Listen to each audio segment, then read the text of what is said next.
Bonjour mes amis, bienvenue à Avignon, en France. Je suis devant la Palais de Papes. I'm in front of the Papal Palace, which I'll talk about in a moment, in Avignon, the most gorgeous town I've been in, this week. I mean, I don't want to play favorites or whatever, but it's a very pretty town. Having a great time. I just finished a dinner from some fresh chicken and veggies I got from the market. So my belly is full, so I'm a very happy person. But this morning, I went inside the palace, and it is huge. It's a great big place. And it's a lot more advanced than I expected. A lot of these tourist spots, they have like audio guides. Some of them have visual guides. But the folks at the palace here, they went all in. If you buy a ticket, you get this little iPad thing, tablet, and you walk through, it guides you where to go, and it has these really cool features like you can scan these, basically these images or barcodes, and it will show you like an alternate reality as you scan it around of what the place would have looked at different points. They call it a time machine, which is kind of fun, and it's interactive and really, really interesting. I'm really impressed that they did it. It worked as well. I stopped buying the audio guides after a while because I don't know, for whatever reason, I got the dud, one that doesn't work. And I was just tired of spending that extra money just to walk around with something in my pocket. It was silly. But not here. It worked quite well, and it was pretty informative. And I should say, before I get into the whole thing, I do find it interesting. Like I've mentioned, I'm not very religious, but I do find these places very fascinating. The history, the architecture, obviously, and just the accomplishments of getting this, right? And plus the politics and, history, right? But what I don't like is like maybe sometimes unearned hero worship, right? And I'll give you a great example. When I was in Seville and I went into the cathedral, a lot of it was really cool. There was paintings, there were altars, there was the architecture, the columns, all this kind of really cool stuff. There was some tombstones, all that. But then when you start walking into the spots where there's like, this was, Cardinal somebody's hat, and you're like, okay, that's great, but like, I don't know. It's kind of the same way we like, we put a value in people who are famous, right? But not necessarily accomplished. And again, I don't want to judge. That's not it. I don't mean to make a judgment. I'm just saying, like, I don't, especially considering what the church kind of has done, and especially in this era, in particular, the popes were kind of like, basically like kings, not in function, but in attitude of like infallibility, unaccountability. And, this was basically a treasury where they brought in monies and monies and monies to build things to a certain degree, but, mostly it was just bringing in money. This is actually where they invented the concept of the indulgence, which is that idea of you can buy yourself or your loved ones out of purgatory by paying money into the church. This is where they came up with the idea, right? This is also where they came up with a great schism, which I'll talk about that. But they ended the Knights Templar. It was the Pope that hung out here, who decided that it was more important to protect the legacy of his predecessor than protect the Knights. Now, of course, you could argue Were they worth protecting? You know, and that's what history is all about, is those kinds of discussions. But that said, though, it is interesting, and it is history, and it did happen, and these were significant people, significantly important people, at least to the Western, European history, right? And so, yeah, you might be wondering at this point, I thought you were in Avignon. Aren't the popes in Rome? And for the most part, you'd be right. Up until, the late 1300s, they were kind of back and forth in different places in what they called the Papal States, which is a section in the center of Italy. And that was controlled by the Pope. The Pope was basically the king of that region, as well as being the head of the church, right? Or at least the head of the Western version of the church. But that's another story. If you get into all the details, we'll be in here all night. But the point is that it did move around a little bit, but the French in particular were gaining some sort of influence, and the French king in particular at the time wanted a bit more influence, and managed to convince them to make the next pope a French pope. And when that pope was crowned in Lyon, which I may visit, but he decided he just wasn't going to go home. He wasn't going to go back to Rome. So instead, they wound up building this.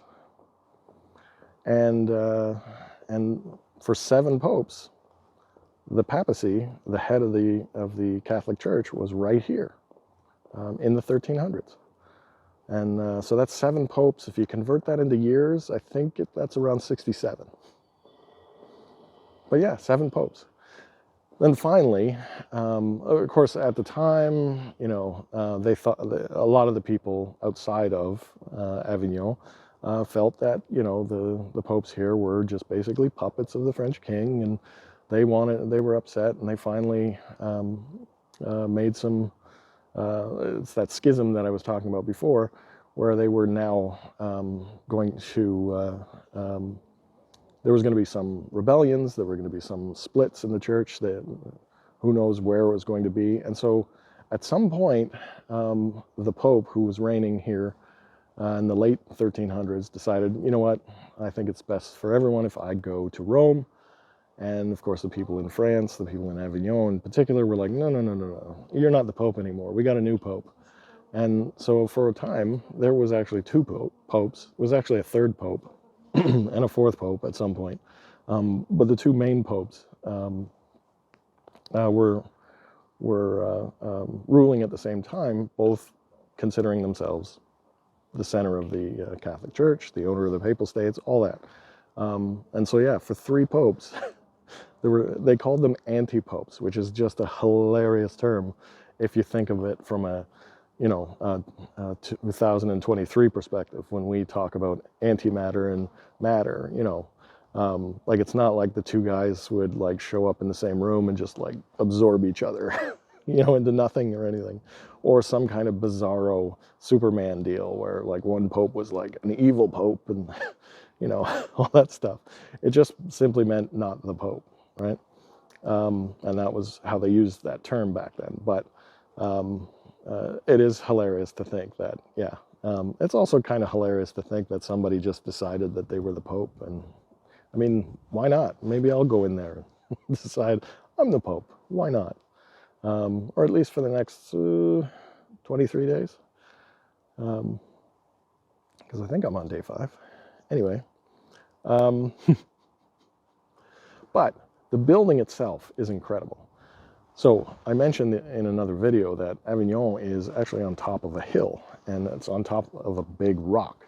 And they built that church, which is slightly higher, which you can't see, unfortunately. I think this is such a missed opportunity. They don't light it up. I know I'm in the minority of like wandering around at night taking photos of old buildings, but kind of would like that. It's hard when they don't light them up. Anyway. The building itself is fantastic. It does feel like you're going into an old, dark ages palace or castle, and they let you walk around and see a lot of stuff. You can't take photos in the painted rooms. Little bit of a pet peeve, because I think if anything Instagram has taught us is that when someone takes a photo, other people want to take a photo, not the opposite. Again, aside. But it's gorgeous to go into the place, and the place is gorgeous, and it's really amazing to go into the place and wander around. You can follow your tablet or go off on your own.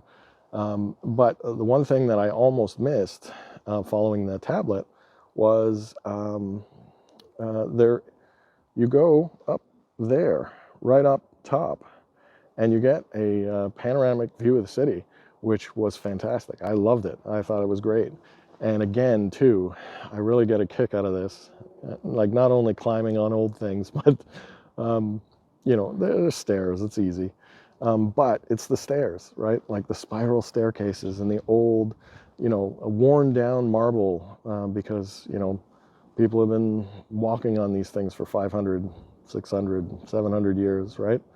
And so they have little, divots and all that.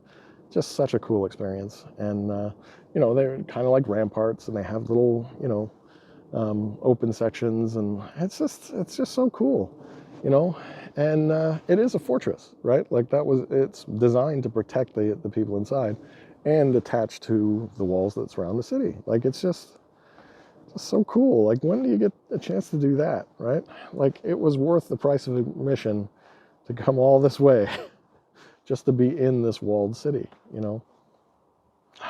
That's amazing. I'm so lucky. I'm so happy, and I'm,